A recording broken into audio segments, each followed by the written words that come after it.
ఈరోజు వచ్చేసి travel friendly food recipe చూపిస్తాను. పిల్లలకు ఈజీగా మనం చేసేసుకొని పొడి చేసుకొని వెళ్ళేసేయచ్చు. ఇన్స్టెంట్గా మనం ఒక 5 నిమిషాల్లో దీని అయితే రెడీ చేసేసుకోవచ్చండి. ఈ పౌడర్ని మనం రెడీ చేసేసుకొని జర్నీలో ఉన్నప్పుడు తీసుకెళ్తే పిల్లలకు ఆకలైనప్పుడు వెంటనే చేసి పెట్టేసేయచ్చు అక్కడికక్కడే.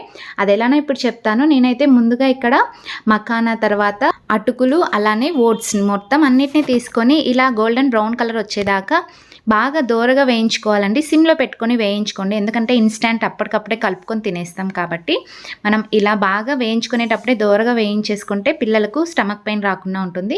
ఇలా వేయించేసుకొని మిక్సీ పట్టి పౌడర్ లాగా పెట్టేసి ఇక్కడ మనం ట్రావెల్ చేసేటప్పుడు హాట్ వాటర్, చాలా అంటే చాలా మరలిపోతున్న వాటర్ని తీసుకొని ఒక ఫ్లాస్క్లోకి వేసేసుకొని క్యారీ చేసుకోవాలి. ప్రిపరేషన్ కూడా ఇక్కడ చూపిస్తున్నాను కదా, బాగా మరలుతున్న వాటర్ ఆ పొడిలోకి 1 స్పూన్ పౌడర్లోకి వేసేసుకొని ఇలా తినిపించడమే అండి. చాలా సింపుల్ అండ్ బాగా ఇష్టంగా కూడా తింటారు.